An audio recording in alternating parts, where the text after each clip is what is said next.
1 मेला महाराष्ट्र दिन तर आहेच, पण 1 मेला खळखळून हसायला गुलकंद आपल्या भेटीला येतोय आणि गुलकंदचे जनक असंच म्हणेन मी, सचिन गोस्वामी सर आणि सचिन मोटे सर दोघं आज आपल्या सोबत आहेत.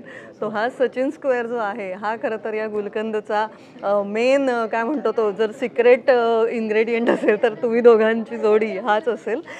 सचिन सर आधी तुम्हीच आम्ही सांगा. बरणे आहोत त्या गुलकंदाचे. हां, बरोबर आणि आहात खरंच. तर हे जे हा जो गुलकंद सगळा जमून आलेला आहे तर अर्थातच म्हणजे हास्यजत्राच्या सेटवर तुम्ही तो छान हास्याचा गुलकंद करतच असता.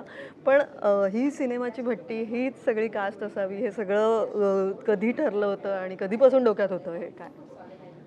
म्हणजे ही गोष्ट सचिनने मला जवळ-जवळ 2014-15च्या दरम्यान बरं. सांगितली होती. हां, म्हणजे त्यावेळी त्याला ती गोष्ट सुचली होती. आणि मुळात आम्ही आतापर्यंत जे काही करत आलो ना, ते ते असं की हे स्क्रिप्ट आहे आणि हे करायचं या लेवलला कधीच नसतं. त्याला सुचलं, त्याला गोष्ट जर जमते असं वाटलं, तर त्याचा एक प्रिमायसिस तो कधीतरी गप्पांमध्ये निघतो आणि याच्यावर आपण काहीतरी करूया रे. मग अरे मजेशीर आहे जरा अजून बघ काय-काय. मग त्याचं खणणं सुरू होतं. मग त्याच्यातनं त्याला जे काही वळणं दिसतात ते टप्पे असं करत ती सगळी स्क्रिप्ट तयार होते. आणि ज्यावेळी त्याला एक आकार येतो त्यानंतर आम्ही एक पहिलं वाचन करतो. त्यानंतर जर काही वाटलं तर सलग त्याच्यावर काम चालू असतं. असं वर्षानुवर्ष करत असतो. या स्क्रिप्टचंही तसंच झालं. पण ही एक त्याचा एक साचा तयार झाला होता. पण या प्रकारच्या क्षेत्रात काम करत असताना ना म्हणजे टेलिव्हिजन नेहमी ना उद्याचा विचार करायला लावतं. आता आमच्यापुढे प्रश्न परवाच्या शूटचाच आहे. बरोबर आणि आहे. त्याचं ऑन ऑफ होणं इतकं वेगाचं आहे, की म्हणजे आता परवाच्या शूटसाठी आज उद्यात सब्जेक्ट काढून लिहायचे, करायचे आणि परत ऑफ करून परत पुढच्या दिवसासाठी यायचं. हा वेग दूरचित्रवाणीचा असल्यामुळे हे सगळं तयार झालेलं कधी करायचं ना याला काही योग्य वेळ मिळत नव्हता. आमच्या हास्यजत्रेला नेहमी 2 महिन्याची सुट्टी मिळायची, पण ती जून-जुलैत मिळायची आणि त्यावेळी दौरे असायचे बाहेर.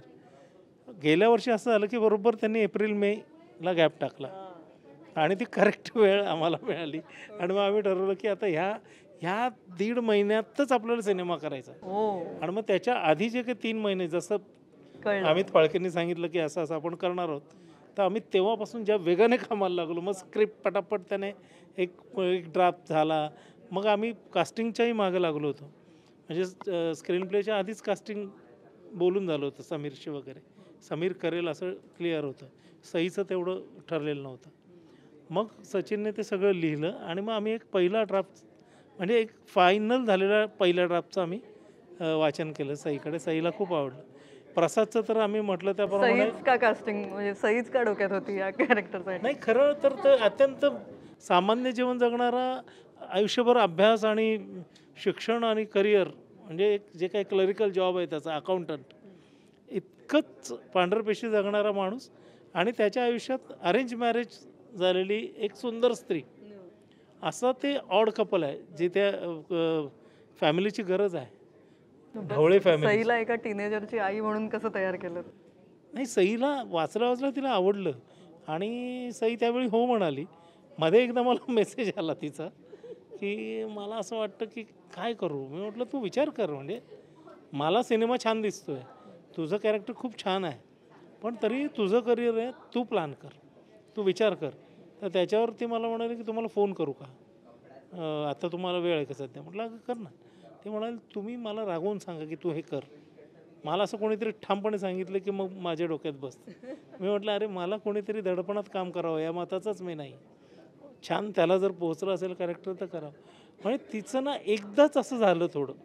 त्यानंतर तिने ज्या कन्व्हिक्शनने काम केलं ना अफलातून काम केलं. तुम्ही बघाल ना तर सई इतकी गोड आहे इतकी छान आहे. फार सुरेख काम केलं तिने. त्यामुळे हे ऑड कपल्सनं ही गंमत आहे सिनेमाची. त्याच्यामुळे ती खरी वाटतात.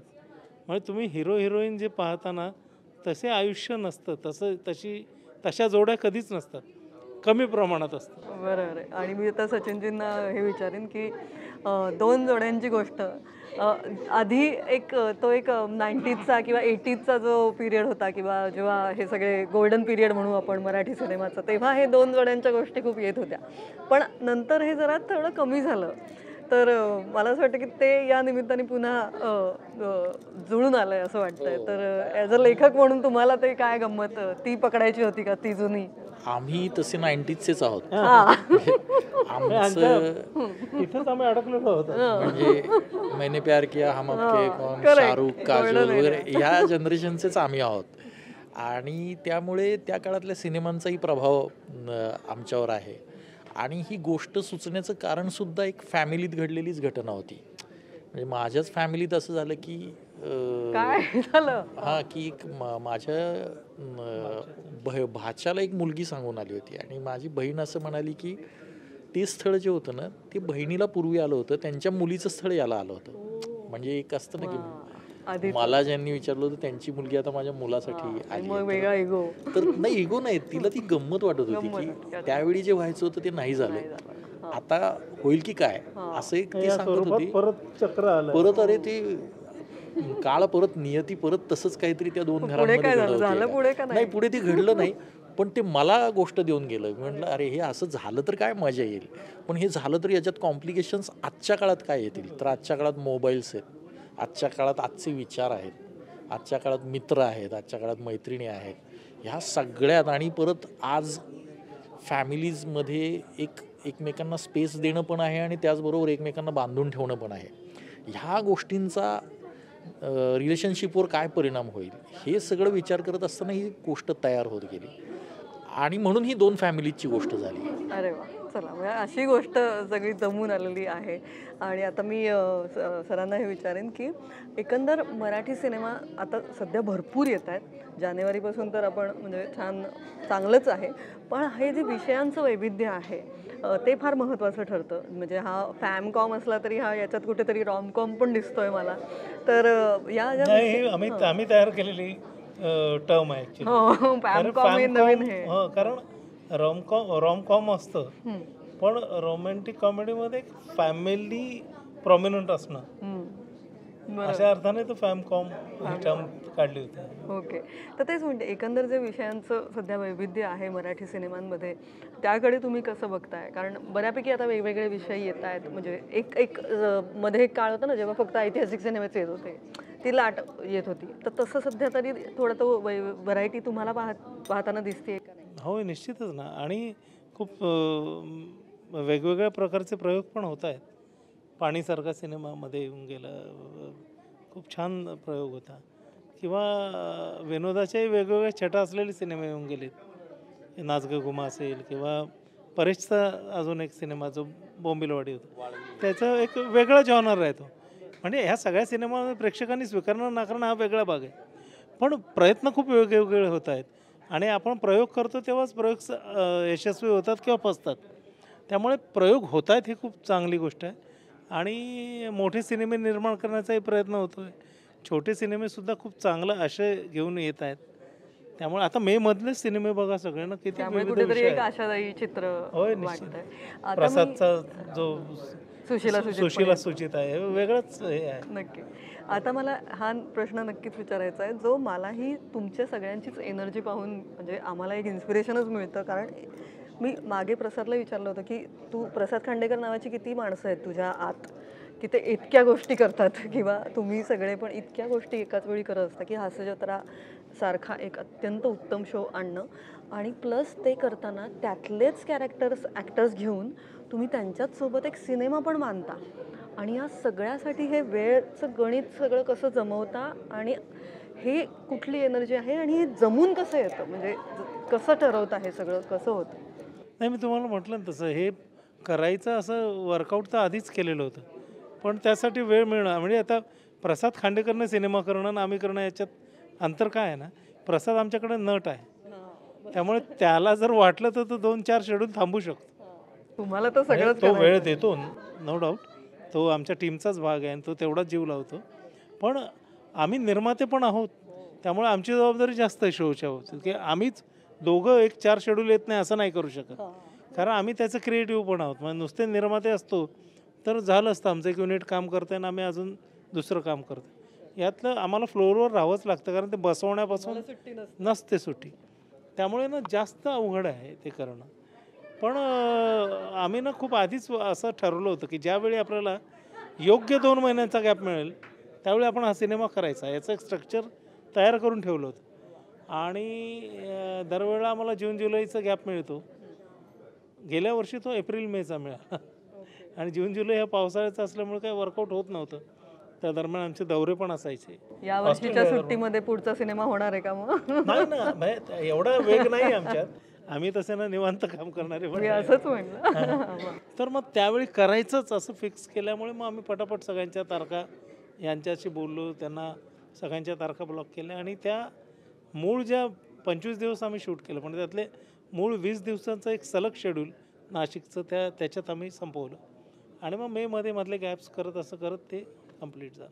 त्यामुळेच ते शक्य झालं, अदरवाईज ते डोक्यातच असते कल्पना. नक्की याचं उत्तर मी यांच्याकडनंही ऐकायला की लेखक म्हणून सुद्धा ऑलरेडी इतकं चॅलेंजिंग काम सुरू असतं, त्याच्यात हे सगळं दोन्ही साधणं कसं जमतं? नाही, ते खूपच कठीण जातं.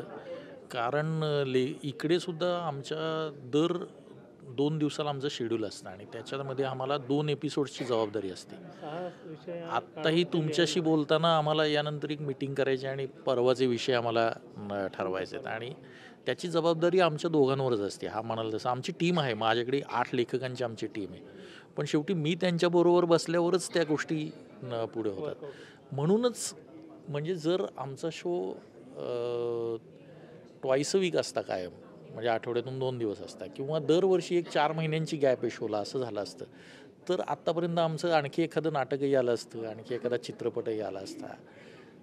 वेळ निघणं हे खूप कठीण असल्यामुळेच एवढ्या गॅपने आत्ता कलाकृती होती. आणि पण ती क्रिएटिव्ह एनर्जी जी 24 तास असते ती फार कमालीची आहे, हे मी नक्की म्हणेन. आणि त्यामुळेच मला वाटतं हे छान छान भेट अशी तुम्ही देताय प्रेक्षकांना. जाता जाता हे नक्की विचारेन, तुमच्या आठवणीतली तुमची एक डेट छान असं डेट, किंवा आपण म्हणजे तो तेव्हाचा एक काहीतरी गोड भेट असेल ज्याला आता आपण डेट म्हणतोय. मला नाही, डेट किंवा बेट म्हटल्यावर एकच गोष्ट आठवते, माझी आणि माझ्या पत्नीची पहिली भेट. काय होते ती? जी घडवण्यात सुद्धा सचिन गोस्वामीचा जो वाटा होता. अरे वा वा. आणि आमच्या काही मित्रांचा वाटा होता. आणि की बहिशाल नाट्य प्रशिक्षण क्रमला ती स्टुडंट होती आणि मी समन्वयक होतो यांच्यासोबत. कुठे? इथे मुंबईतच? वैशाली विभाग जो आहे मुंबई विद्यापीठाचा बहिशाल नाट्य प्रशिक्षण क्रम होता, हो. जिथे सचिन गोस्वामी, विनायक दिवेकर आणि मी आम्ही समन्वयक होतो आणि प्रशिक्षक होतो. आणि तिथेच ती स्टुडंट होती आणि तिच्या एक हितचिंतक आणि आमच्या स्टुडंट दुसऱ्या, त्यांनी आणि गोस्वामी यांनी घाट घालून आमची एक भेट घडवली होती. माझ्या दृष्टीनं ती माझी अत्यंत सुंदर भेट आहे की ती पहिल्यांदा आम्ही भेटलो त्यावेळी. आणि त्यावेळेचे काही जो वेळ घालवला, बसस्टॉपवर काही वेळ थांबलो आणि त्यावेळी पहिल्यांदा एकमेकांना प्रेमाची कबुली दिली. तर माझ्यासाठी ती माझ्या आठवणीतली डेट आहे.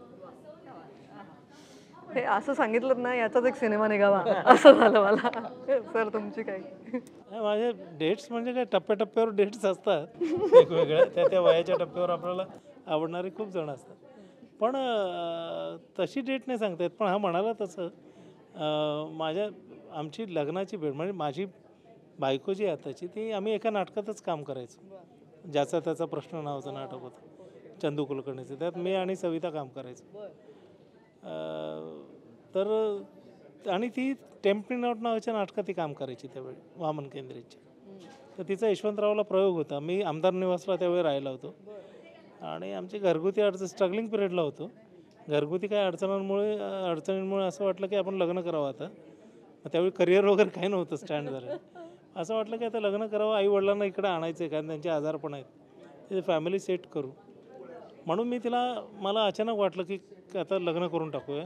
तिला फोन केला कारण ती तशी घरगुती वातावरणात वाढलेली मुलगी होती. त्या काळात अनेक मुली होत्या ज्या जे स्कूल ऑफ आर्टला मी डिरेक्ट करायचो आणि डिरेक्टरला इम्प्रेस होणाऱ्या खूप मुली असतात.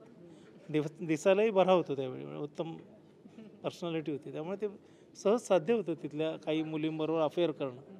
पण मला घर सांभाळणारी एक छान जी मी म्हटलं ना की या सिनेमाची गोष्ट आहे ना, तशी फॅमिली असते नेहमी. कारण एक कुटुंब बांधतानाच्या गरजा आणि त्याची अपरिहार्यता वेगळी असते.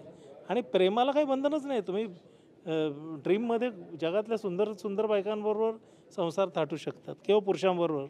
वास्तव तसं नसतं. वास्तव खूप वेगवेगळ्या गणितांनी बांधलं जातं. तर त्यामुळे मला वाटलं की सविता करेक्ट आहे माझ्या घरासाठी, जी आपल्या वातावरणात वाढली आहे, जी माझ्या आईवडिलांशी पण छान त्यांचं समीकरण जुळू शकतं. मग मी तिला फोन केला, मग मला तुला भेटायचं आहे. तिला बरं आम्ही काही फार बोललेलो पण नव्हतो त्यावेळी, कारण नुकत्याच तालमी झाल्या होत्या आमच्या. अशीच थोडीफार गंमत असते तेवढंच. काय तिचं अफेअर होतं असं काहीच नाही. तिला म्हटलं तुला मला भेटायचं आहे. मग काय काम आहे? म्हटलं काम आहे माझं. तू कुठे आहेस? तर म्हणून मी यशवंतरावला आहे, तालीम चालली आहे. तर म्हटलं तुझी तालीम संपली. नाही, ते यशवंतरावला माहिती होतं म्हणून मी तिकडं फोन, त्यावेळी ते फोन होते, मोबाईल नव्हते. आणि हां, तर ती म्हणाली की मी आता घरी जाणार आहे विक्रोळीला. तर म्हटलं तिकडनं तू LICची बिल्डिंग आहे ना चर्चगेटची, तिथे आहे, मी आमदार निवास राहायचं. मग ती तिथं आली. 25 डिसेंबरची गोष्ट आहे ती. आणि तिथं आल्यावर मी तिला डेट भेटलो. लक्षात आहे, हां, डेटची डेट लक्षात ती आहे. लक्षात आहे. आणि मी तिला भेटलो आणि तिला म्हटलं मला लग्न करायचं आहे. त्याला धक्काच होता, हे हे काय लग्न करायचं? हो, माझं असं असं आहे, मला तू आत्ता सांग हो किंवा नाही. मी घरी विचारते वगैरे, मला वेळ नाही, मग मला लग्न करायचं आहे. तू आत्ता हो म्हणालीस तर आपण प्लॅन करू. तिला तो धक्काच होता आणि तिने बघितलं हा बिंडो काय, कोण आहे हा डायरेक्ट. तो म्हणते तू डेअर कसं करतो? म्हणते मला यासाठी करायचं आहे, तुला करायचं आहे का? आणि ती म्हणे मी बघते, विचार नाही आत्ता सांग. तिला ते इतकं आवडलं, ते म्हणाली चल करूया आपलं लग्न. झालं. म्हटलं जा घरी. चहा पण नाही प्यायलो आम्ही. आणि ते फटाके फुटायला लागलेत ते क्रिसमसचे, त्यामुळे ती डेट लक्षात आहे. तर अशी आमची लाईफ इन्शुरन्सच्या बिल्डिंग समोर लाईफ इन्शुअर करण्याची एक डेट आहे. हो पण तिला आपण डेट नाही म्हणता येत, पण ती एक भेट आहे छान. हा हा हा, काय म्हणजे मला खरंच असं वाटतं की या दोघांच्या ज्या तुमच्या डेट आहेत याच्यावरच सिनेमे हवेत आणि या दोन जोड्यांची गोष्ट मला नक्की ऐकायची आहे. नाही पण खरंच खूप छान, तुम्ही इतकं सुंदर सांगितलं आणि या सिनेमासाठी भरभरून शुभेच्छा. ही डेट 1 मेची आपण सगळ्यांनीच लक्षात ठेवूया. सो थँक्यू सो मच, खूप शुभेच्छा. सगळ्यांनी कृपया 1 मेला थिएटरला जा आणि आपल्या फॅमिलीची एक डेट घडवा पूर्ण. येस, छान सोहळा साजरा करा. वा, धन्यवाद. Yes, thank you so much, thank you.